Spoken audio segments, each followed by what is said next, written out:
우리 앞뒤 좌우로 인사들 나누시겠습니다. 하나님은 사랑이십니다.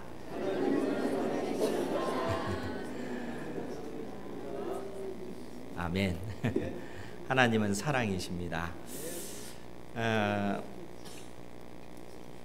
성경 66권을 그냥 압축하고 또 압축해서 그 핵심적인 그 말씀을 한 문장으로 만들어낸다면 어떤 말씀일까 생각을 했을 때, 하나님을 사랑하고 이웃을 사랑하라, 이 말씀으로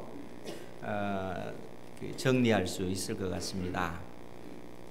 하나님을 사랑하고 이웃을 사랑하는 것, 이것이 하나님께서 택한 자녀인 우리에게 주신 그 명령이고, 또 우리가 이 땅에서 어떻게 하면 내가 하나님의 자녀답게 살아갈 수 있을까 고민하다가 어떻게 내 인생을 살 것인가 라고 생각할 때, 여러분 명확하게 하나님께서 여러분들에게 하나님을 사랑하고 이웃을 사랑하라, 이 말씀을 주실 줄 믿습니다.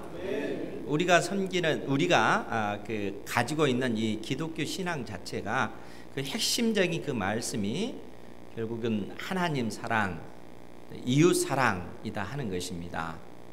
오늘 예수님께서 이 말씀을 통해서 가르침을 주시는데, 사실 몇 달 전에 이 본문을 가지고 말씀을 전했는데, 이 말씀의 의미가 또 중요하고 좀 약간 다른 각도로 말씀을 살펴봐야 되겠다 해서 다시 이 본문 말씀을 택했습니다. 이 말씀은 그 예수님께서 십자가에 못 박혀 죽으시기 전 약 6개월 그 기간 안에 주어진 말씀입니다. 무슨 얘기냐면, 예수님의 그 공생에 3년이 있는데, 예수님께서 공생에 그 1년은 이스라엘의 어떤 지형을 보면 남쪽에 유대 지역에서 천국 복음을 증거하셨고, 예수님의 공생이 2년, 3년 이 기간 동안은 예수님께서 자라나신 이 나사렛을 떠나셔서 갈릴리 북쪽에 있는 가버나움으로 이사하시고, 이 가버나움을 중심으로 해서 공생의 2년, 3년을 그렇게 그 천국 복음을 증거하시면서 지내셨습니다. 그리고 이제 드디어 예수님께서 이제 예루살렘에 올라가셔서 십자가에 못 박혀 죽으실 그때가 가까우니까 주께서 이제 결심을 하시고 예루살렘에 올라가셨습니다. 그때가 예수님의 공생의 3년째 10월 중순, 즉 초막절 절기에 예수님께서 갈릴리를 떠나셔서 이제 예루살렘으로 올라가셨고, 예수님의 공생에 그러니까 10월, 11월, 12월 달이 이제 그 수전절 그 절기가 있는데, 이 3개월 동안 예수님께서 예루살렘과 또 그 근방에서 천국 복음을 증거하셨습니다. 그리고 나서 이제 그 다음에 1월, 2월, 3월 이 3달 동안은 예수님께서 요단강 건너서 베레아 지역에 가셔서 3개월 동안 제자들과 천국 복음을 증거하신 이후에 다시 요단강을 건너서 여리고를 통해서 예루살렘에 오셔서 십자가에 못 박혀 그렇게 죽으시게 되는 것입니다. 그런데 오늘 주신 이 말씀은 예수님께서 이제 그 공생의 3년 10월부터 12월 약 3개월 동안 예루살렘과 그 근방에서 말씀을 주실 때 되어진 그러한 사건이다 하는 것입니다. 25절 말씀에 보면, 어떤 율법 교사가 일어나 예수를 시험하여 이르되, 이제 선생님, 내가 무엇을 하여야 영생을 얻으리까? 이렇게 질문을 하고 있습니다. 이제 어떤 율법 교사가 예수님에게 내가 무엇을 하여야 영생, 즉 영원한 생명을 얻을 수 있겠습니까? 이제 이런 질문입니다. 그런데 이제 율법 교사라고 하는 것은 그냥 만들어지는 것이 아닙니다. 율법 교사라 하면 이때 당시 율법에 관한 전문가다 하는 것입니다.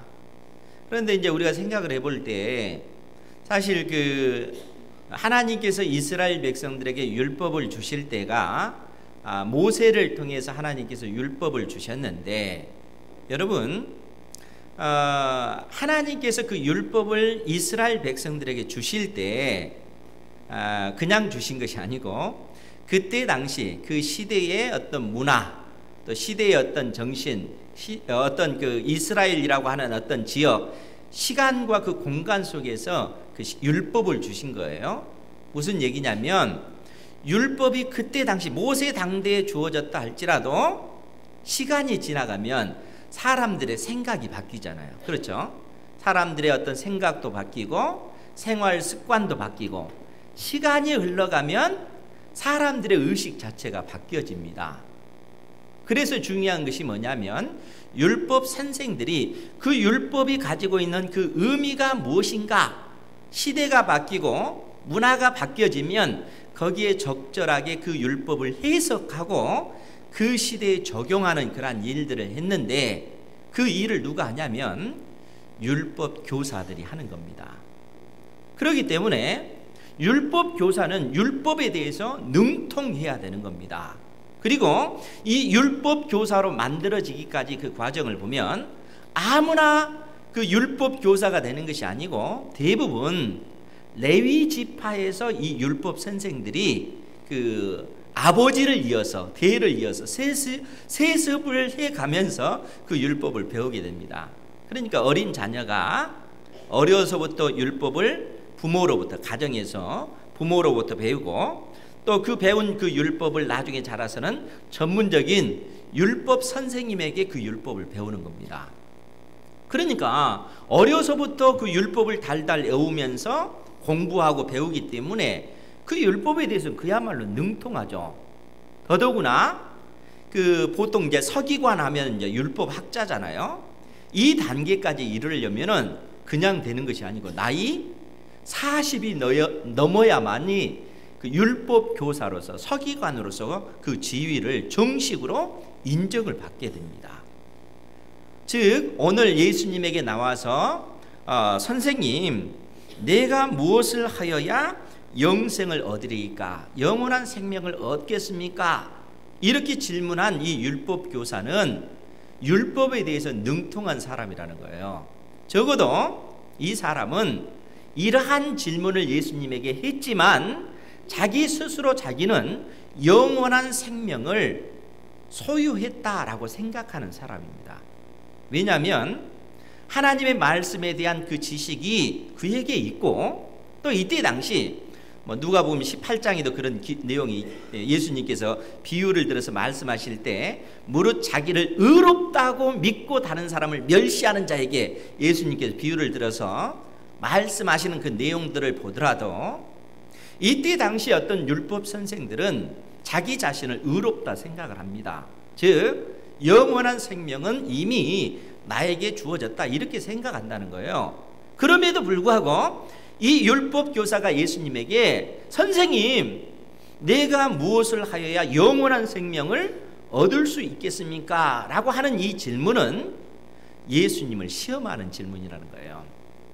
과연 예수님이 율법에 대해서 바로 알고 있고 그 율법에 근거해서 가르침을 주고 있는가? 지금 그것을 시험하는 것입니다. 만일 예수님이 율법을 어긋나게 가르치면은 그러한 예수님을 고소해서 예수님이 하나님께서 우리에게 주신 그 모세 율법을 고치려 한다라는 제목으로 예수님을 죽이려고 하는 이런 음모가 이 율법 교사들에게 있는 것입니다.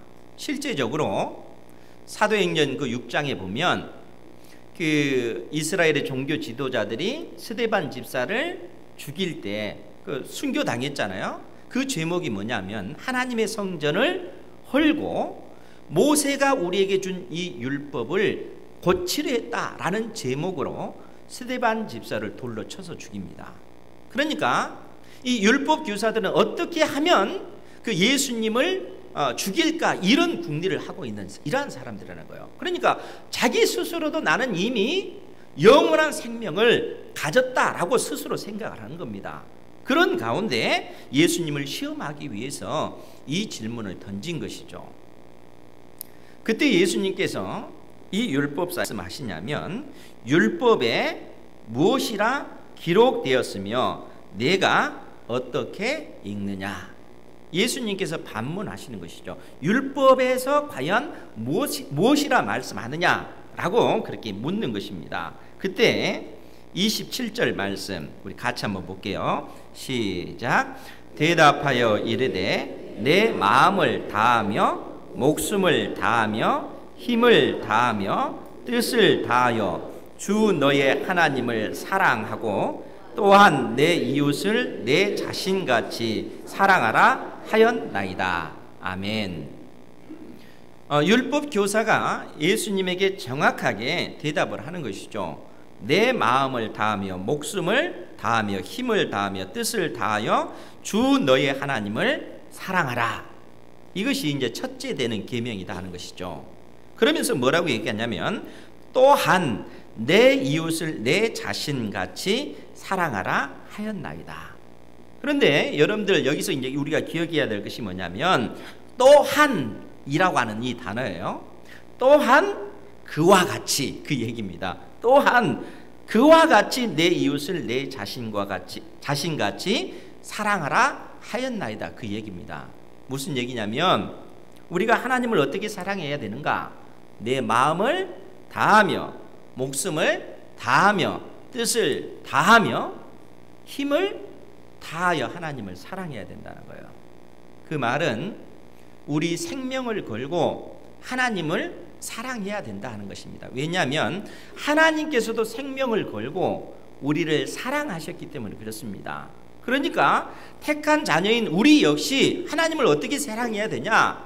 내 생명을 들여서 내 생명을 걸고 우리는 하나님을 사랑해야 된다는 것입니다. 그 의미가 마음을 다하며 목숨을 다하며 힘을 다하며 뜻을 다하여 주 너의 하나님을 사랑하라. 이 말 속에 담겨져 있다는 거예요. 생명을 걸고 하나님을 우리는 사랑해야 될 줄 믿습니다. 생명을 거시기 바랍니다. 진짜 하나님께서 우리에게 그걸 요구하셔요. 왜냐하면 하나님께서도 우리를 사랑하시기 위해서 죽으실 수 없는 그 하나님께서 생명을 걸고 우리를 사랑하셨고 결국에는 하나님의 아들 독생자 예수 그리스도를 이 땅에 보내셔서 우리를 위해서 생명을 거셨잖아요. 생명을 우리에게 주신 그 사랑으로 우리를 사랑하신 것입니다. 그렇기 때문에 우리 역시 하나님을 사랑할 때 너도 생명을 들여서 하나님을 사랑해야 된다 라고 말씀하십니다. 이것이 하나님의 법이라는 겁니다. 그런데 여기서 그치지 않고 또한 우리가 이웃을 사랑해야 되는데 어떻게 사랑해야 되냐 하면 내 마음을 다하며 목숨을 다하며 힘을 다하며 뜻을 다하여 내 이웃을 내 자신같이 사랑하라. 이렇게 말씀하셔요. 그것이 하나님의 법이라는 겁니다.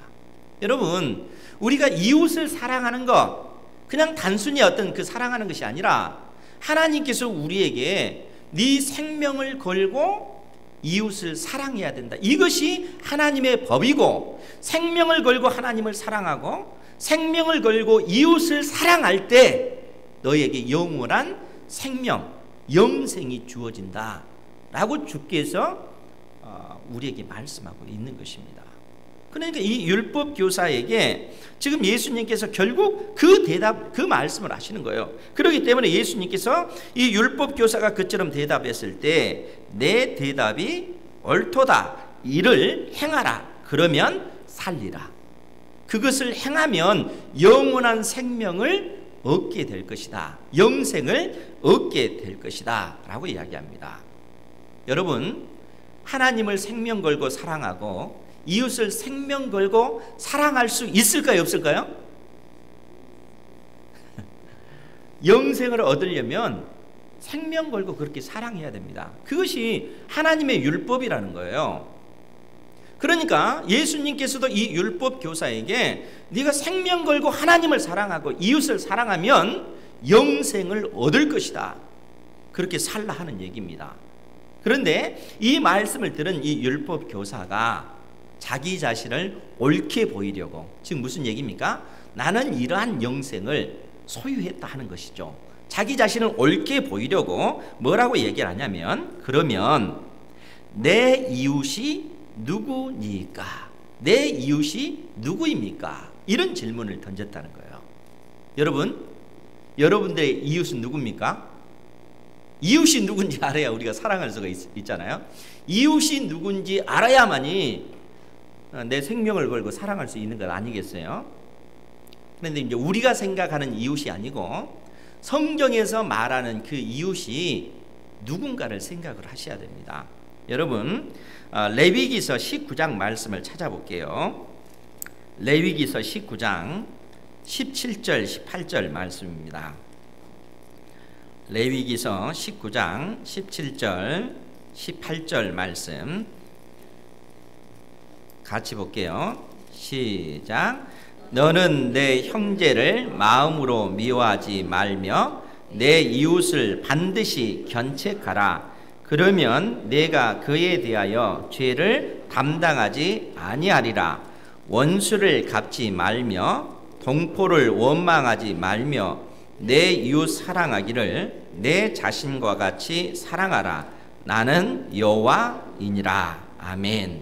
지금 하나님께서 이스라엘 백성들에게 주신 이 말씀인데, 너는 내 형제를 마음으로 미워하지 말며, 우리 마음으로 형제를 미워하지 말며 내 이웃을 반드시 견책하라. 견책한다, 이 말이 무슨 뜻입니까?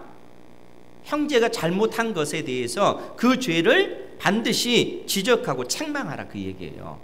그냥 형제를 품어주라, 그 얘기가 아니라 형제가 잘못한 그 죄의 문제는 미워해야 된다는 겁니다.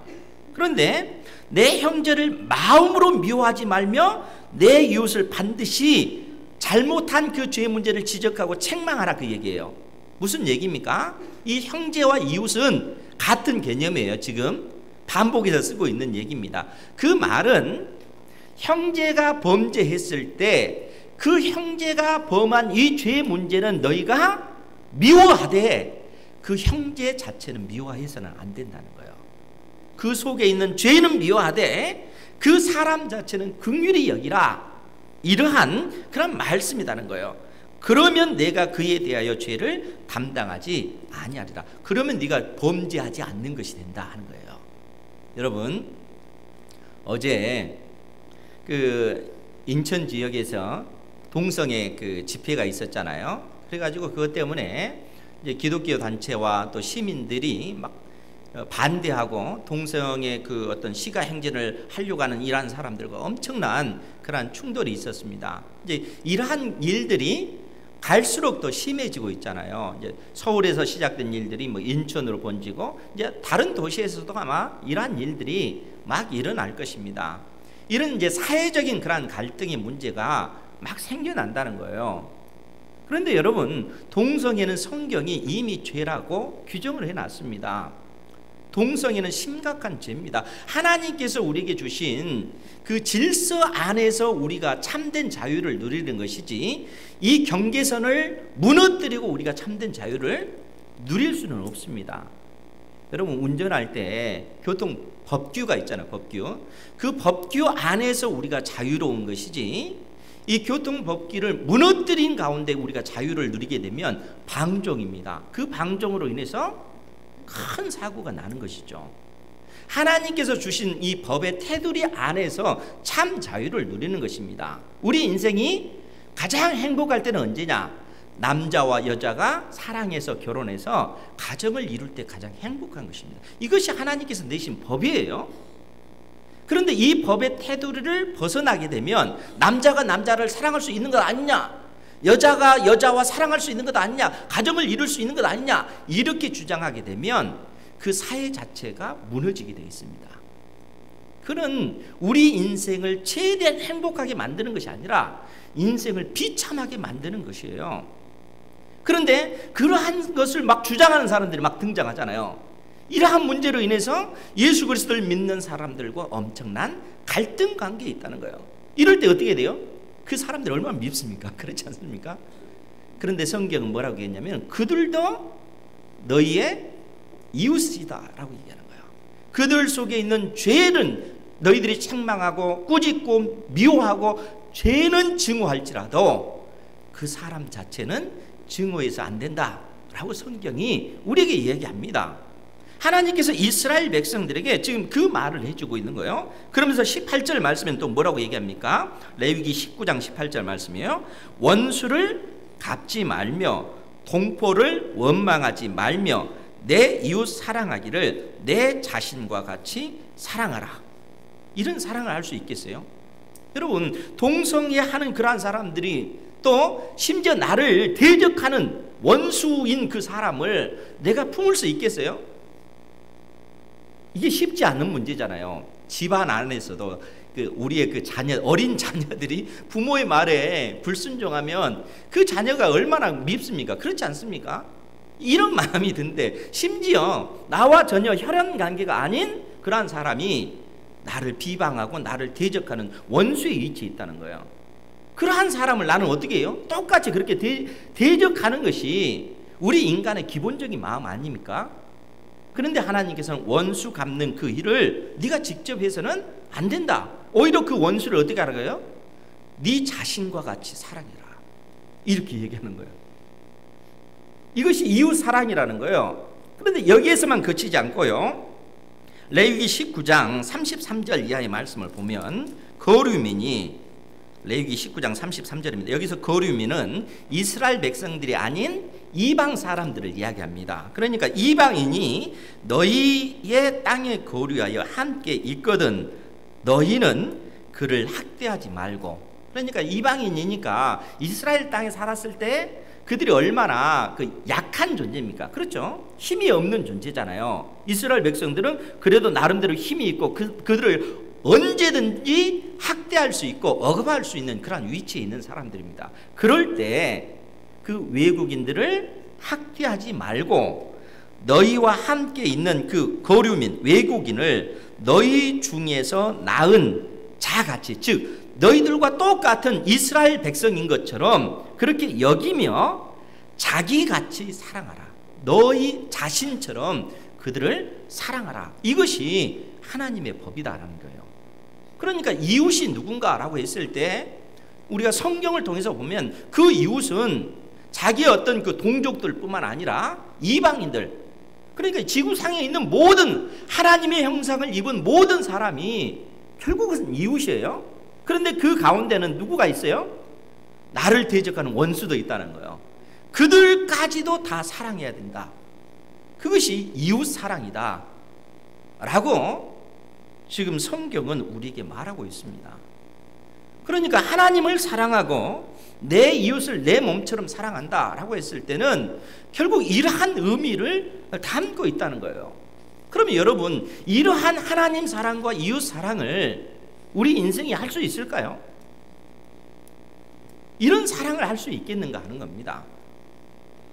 예수님께서는 이것을 행하면 너희들이 영원한 생명을 얻는다라고 이야기를 합니다. 그런데 재미있는 사실은 뭐냐면 이 율법 교사는 자기가 이러한 영생을 얻었다라고 생각을 하고 예수님을 지금 시험하고 있는 것입니다. 심지어 자기 자신을 옳게 보이려고 예수님에게 한 질문이 뭡니까? 내 이웃이 누구입니까? 그러면 내 이웃이 누구입니까? 이 질문을 하는 것이죠. 그래서 예수님께서 우리가 익히 잘 아는 이 선한 착한 사마리아 사람의 이 비유를 들어서 우리에게 말씀해 주고 있습니다. 어떤 사람이 예루살렘에서 여리고로 내려가다가, 여러분 이제 예루살렘은 높은 지대에 있고 이제 여리고는 낮은 지대입니다. 그러니까 그 높이 차이만 하면 약 그 1000m가 넘는 지역입니다. 그러니까 여리고에서 예루살렘에 올라가려면은 그 길을 계속 따라 올라가야 되는 거예요. 무려 약 25km 정도 되는데 이 길을 그냥 구불구불한 이 길을 예루살렘 가려면 그렇게 올라가야 되고 예루살렘에서는 여리고로 그렇게 내려가는 그러한 길이죠. 25km 정도 됩니다. 그러니까 지금 예수님께서 그 비유를 들어 얘기하는 겁니다. 어떤 사람이 예루살렘에서 여리고로 내려가다가 강도를 만나매 강도들이 그 옷을 벗기고 때려 거의 죽은 것을 버리고 갔더라. 이 사람이 어떤 사람이 예루살렘에서 여리고로 내려가다가 강도를 만났고 가진 것은 다 뺏기고 그 강도에 의해서 거의 죽게 됐다는 거예요. 그러니까 큰 상처를 입은 그러한 상태인 것이죠. 그런데 주님께서 뭐라고 또 말씀하셨냐면 31절에 보니까 마침 한 제사장이 그 길로 내려가다가 그를 보고 피하여 지나가고 또 이와 같이 한 레위인도 그곳에 이르러 그를 보고 피하여 지나가되. 예수님 당대의 그 어떤 그 생활 풍습들을 살펴보면 그때 당시 이제 여리고 지역의 대부분 그 레위 지파 사람들이 굉장히 많이 그 집단으로 그렇게 거주를 했습니다. 그러니까 그 제사장 그룹 또 레위 지파 사람들이 여리고에서 대부분 살았기 때문에 자기 차례가 되면 예루살렘에 올라가서 제사장의 그 직분을 감당하고 레위 사람들은 그 레위 지파로서의 그 직분을 감당하고 이제 여리고로 그렇게 내려가게 되는 것이죠. 그런데 우리가 이제 제사장, 레위 사람들 이렇게 있을 때는 결국 이 사람들은 어떤 사람들인가? 뭐 제사장 하면 거룩한 사람 아니에요. 그러니까 오늘 이 말씀을 통해서 알 수 있는 것도 이 제사장이 강도 만나 거의 죽게 된 이 사람을 돕지 않는 그 이유가 결국 학자들은 자기 자신을 거룩하게 지키기 위해서다는 거예요. 부정한, 심지어 이 사람이 만약에 죽었다라고 하면은 자기의 어떤 그 거룩성을 유지하기 위해서는 가까이 적어도 그 2m 정도, 2m 안으로 들어가면 부정해지는 거예요. 그러니까 가까이 가면 안 됩니다. 제사장은 스스로 그렇게 생각하는 거예요. 그러니까 제사장이나 이 레위 지파 사람들은 특별히 하나님 앞에 구별된 사람이고 하나님의 말씀을 맡은 사람들이라는 거예요. 그러니까 율법에 대해서 이 율법 교사처럼 정통한 사람들이 제사장이요, 이 레위 지파 이 사람들이라는 거죠. 그런데 이 사람들은 어떻게 해요? 이 강도 만나서 죽어가는 이 사람을 돕지 아니하고 그냥 지나쳤다는 겁니다. 그런데 예수님께서 어떤 말씀을 하셔요? 그 다음에 33절에 보면 어떤 사마리아 사람은 여행하는 중 거기 이르러 그를 보고 불쌍히 여겨 가까이 가서 기름과 포도주를 그 상처에 붓고 싸매고 자기 짐승에 태워 주막으로 데리고 가서 돌보아 주니라. 뭐 익히 우리가 잘 아는 내용 아닙니까? 이 사마리아 사람들은 유대인들과 상종하지 않는 사람들이죠. 유대인들이 이 사마리아 사람들을 인정하지 않습니다. 유대인들은 이 사마리아 사람을 이방인으로 그렇게 취급하는 거예요. 사마리아 사람들은 구원받지 못한 그러한 사람이다. 상종을 않습니다. 그런데 이 사마리아 사람이 이 강도 만난 이 사람을 불쌍히 여겨서 기름과 포도주를 그 상처에 붓고 상처난 그 부위를 치료하는 것이죠. 그리고 자기 짐승에 태워 주막으로 데리고 가서 이 강도 만난 이 사람을 돌봐줬다는 거예요. 그리고 뭐라고 얘기합니까? 우리가 그 35절 말씀이 있는데 같이 한번 보죠. 35절 시작. 그 이튿날 그가 주막 주인에게 데나리온 2를 내어주며 이르되 이 사람을 돌봐 주라. 비용이 더 들면 내가 돌아올 때에 갚으리라 하였으니. 아멘. 이 사마리아 사람이 주막 주인에게 오히려 데나리온 2를 주면서 이 사람을 돌봐주라, 치료해주라. 그리고 만약에 비용이 더 들면 내가 돌아올 때 갚아주겠다. 이렇게 말하고 이 사람이 떠났다는 거예요. 그러면서 주님께서 이 율법 교사에게 질문을 하죠. 내 생각에 이 세 사람 중 누가 강도 만난 자의 이웃이 되겠느냐? 뻔하지 않습니까? 제사장, 레위인, 이 사마리아 사람, 누가 이 강도 만난 사람의 이웃입니까? 자비를 베푼 자니이다. 이렇게 이 율법 교사는 얘기하죠. 사마리아 사람입니다. 이렇게 얘기하지 않습니다. 자비를 베푼 이 사람이 강도 만난 사람의 이웃입니다 라고 얘기합니다. 그렇게 할 수밖에 없죠.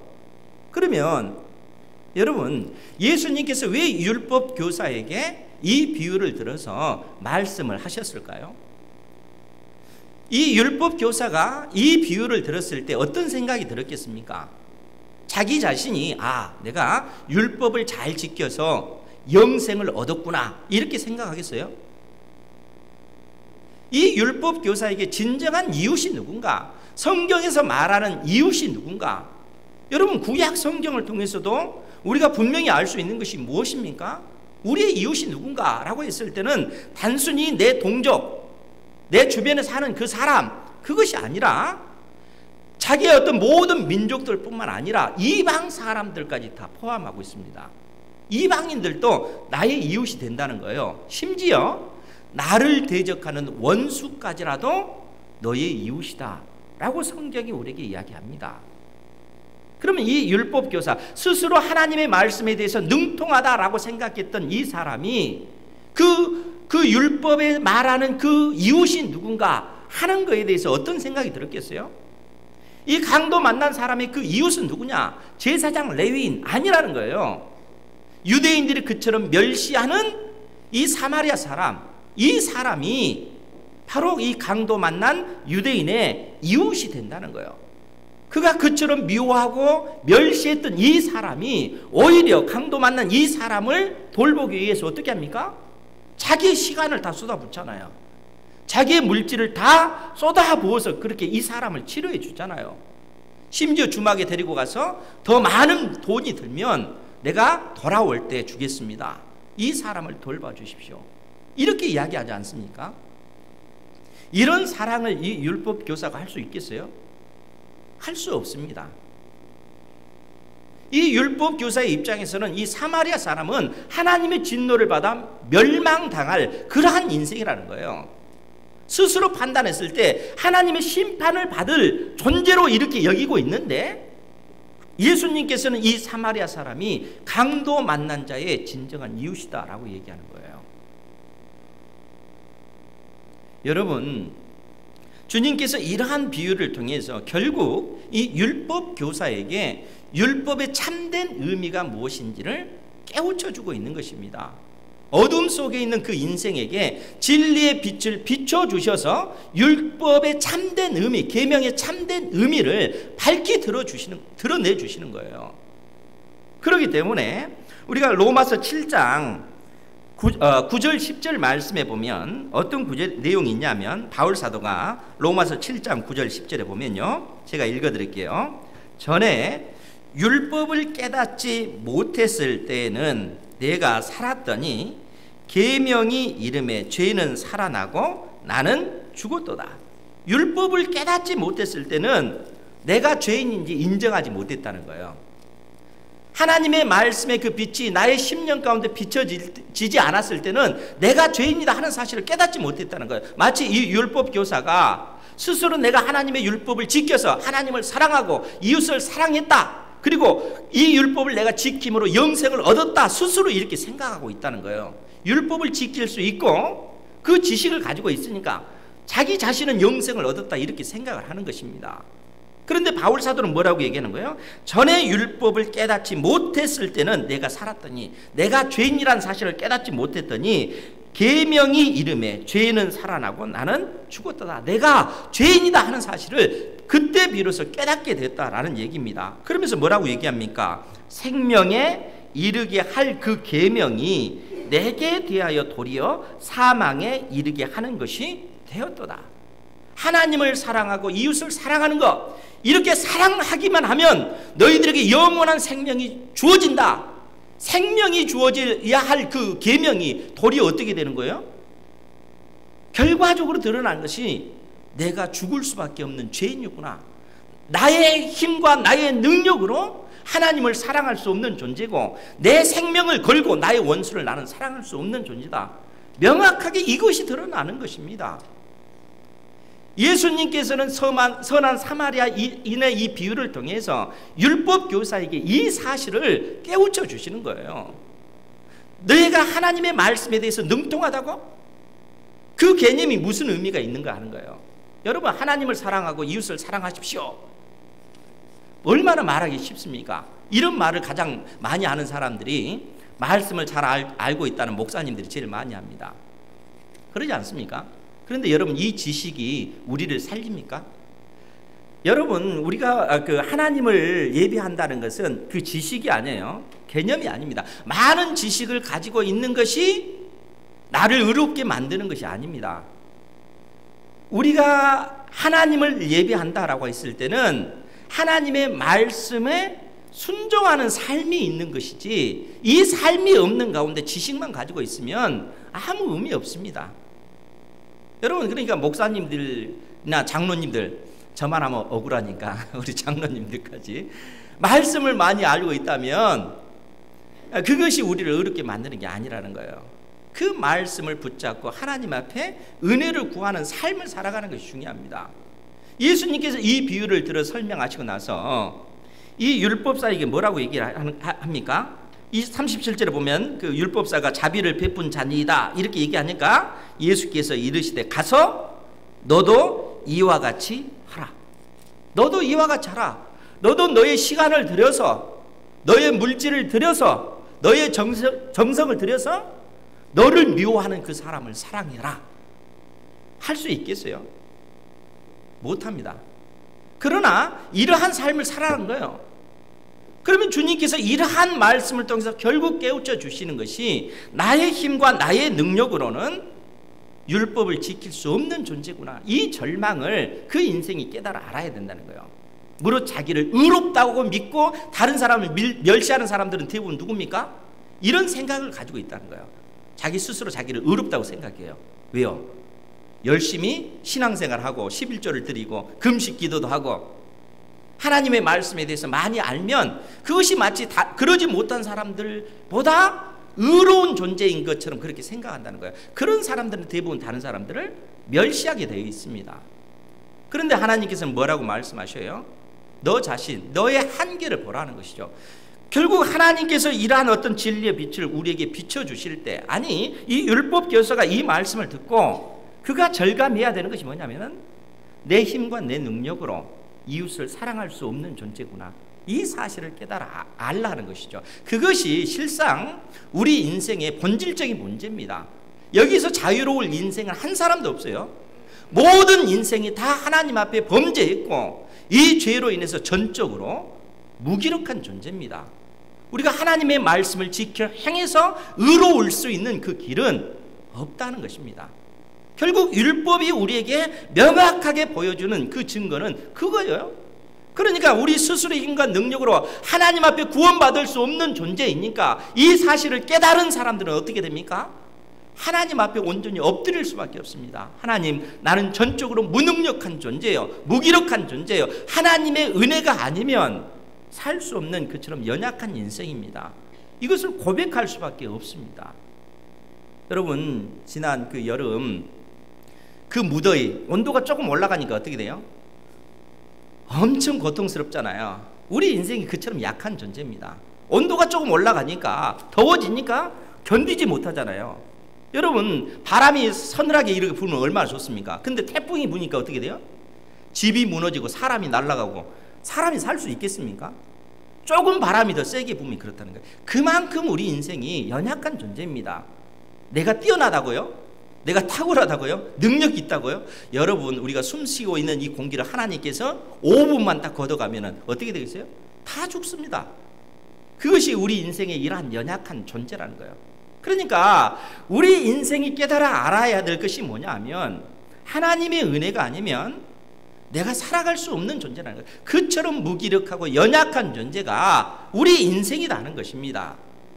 그러니까 성경이 우리에게 뭐라고 말씀하십니까? 하나님께서 이러한 율법을 주시고 나서 너희들이 반드시 이 율법을 지켜 행해서 영생을 얻을 것이다, 이렇게 말씀하십니까? 결국 그렇지 않습니다. 하나님께서 율법을 주시고 나서 신명기 30장 6절 말씀에 뭐라고 얘기했습니까? 제가 읽어드릴게요. 내 하나님 여호와께서 내 마음과 내 자손의 마음에 할례를 베푸사 너로 마음을 다하며 뜻을 다하여 내 하나님 여호와를 사랑하게 하사 너로 생명을 얻게 하실 것이다. 내 힘과 내 능력으로 내가 마음을 다하여 목숨을 다하여 뜻을 다하여 힘을 다하여 하나님을 사랑할 수 없는 존재라는 거예요. 너희들은 실패하고 할 수밖에 없는 존재다. 성경이 그렇게 증언합니다.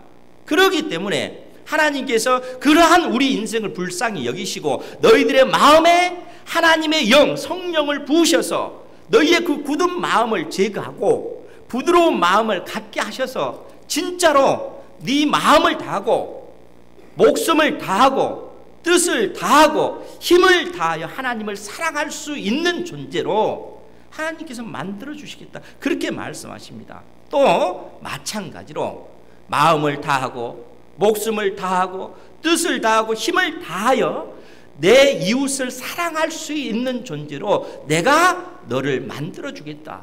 주께서 그래서 그 약속을 해주시는 것입니다. 그러면 이러한 은혜가 어떻게 임하는 거예요? 내가 내 힘과 내 능력으로 주어지는 것이 아니라 우리 주님께서 영생을 우리에게 주실 때 그 일이 가능하다는 거예요. 그러니까 우리가 율법을 행함으로써 영생을 얻는 것이 아니라 결국 예수 그리스도를 믿음으로 말미암아 영원한 생명을 얻게 되는 것입니다. 예수님께서 나의 모든 죄 때문에, 허물 때문에 십자가에 못 박혀 죽으신 하나님의 아들이시라는 사실을 내가 믿을 때 우리 주님께서 그러한 우리를 긍휼히 여기시고 의롭다 선언해 주시고 그러한 우리에게 하나님의 성령을 부으셔서 우리의 그 굳은 마음을 제거해 주시는 것입니다. 여러분, 그러니까 요한복음 10장 28절에 보면 뭐라고 말씀하시냐면 내가 그들에게 영생을 주노니, 즉 예수님께서 우리에게 영생을 주시는 분이시다 라고 이야기합니다. 뿐만 아니라 영원히 멸망하지 아니할 것이요 또 그들은 내 손에서 빼앗을 자가 없느니라. 우리가 율법을 행함으로써 영생을 얻는 것이 아니라 예수 그리스도를 믿음으로 말미암아 영원한 생명이 우리에게 주어지는 것이고, 영원한 생명을 얻은 우리이기 때문에 이제는 어떻게 해야 돼요? 목숨을 걸고 하나님을 사랑해야 되고 목숨을 걸고 이웃을 사랑하는 삶을 살아야 된다는 거예요. 우리가 이 세상 속에서 어떻게 살아야 되는가? 하나님을 사랑하고 이웃을 사랑해야 됩니다. 어떻게 해요? 내 생명을 걸고. 동성애자들을 어떻게 해야 됩니까? 생명을 걸고 그들을 사랑해야 되죠. 어떻게 해요? 그들 속에 있는 죄는 미워하지만, 증오하지만 그 사람 자체는 긍휼히 여기는 것입니다.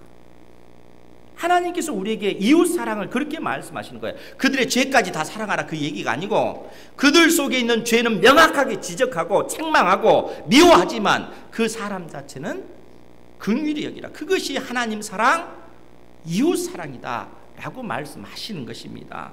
이러한 사랑을 하나님께서 우리에게 요구하고 계시는 것이죠.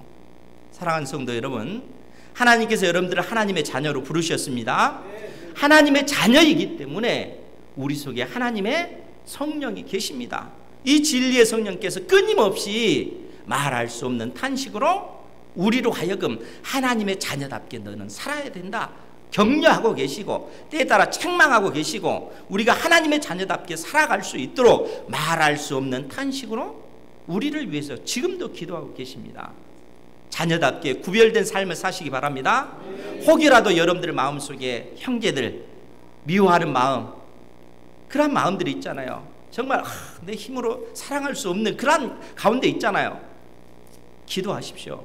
진리의 성령님, 내 안에 계신 주님, 이 굳은 마음 제거해 주셔서 넉넉히 품게 해 주십시오. 왜 그렇게 살아야 됩니까? 우리가 영생을 얻은 하나님의 자녀이기 때문에 그러한 삶을 살아야 됩니다. 하나님께서 명확하게 택한 자녀들을 이 땅에서 어떻게 살아야 되냐? 너의 생명 걸고 하나님을 사랑하고 너의 생명 걸고 내 이웃을 내 자신과 같이 사랑해라. 이 말씀을 기억하시고 여러분들의 인생 가운데 그러한 삶을 살아가심으로 아버지 하나님께 기쁨이 되는 삶이 되시기를 주님의 이름으로 축원드립니다. 기도하겠습니다. 자비하신 아버지 하나님, 우리의 힘과 능력으로 영생을 얻을 수 없고 전적으로 하나님의 은혜로 저희들이 구원받은 백성인 것을 고백하옵나이다. 우리 안에 가신 하나님의 성령께서 끊임없이 우리를 독려하셔서 구원받은 자녀답게 이 세상 속에서 구별되어 살아가며 하나님을 사랑하고 우리의 생명을 걸고 이웃을 사랑할 수 있는 삶을 살게 하여 주옵소서. 예수님의 이름으로 기도하옵나이다. 아멘.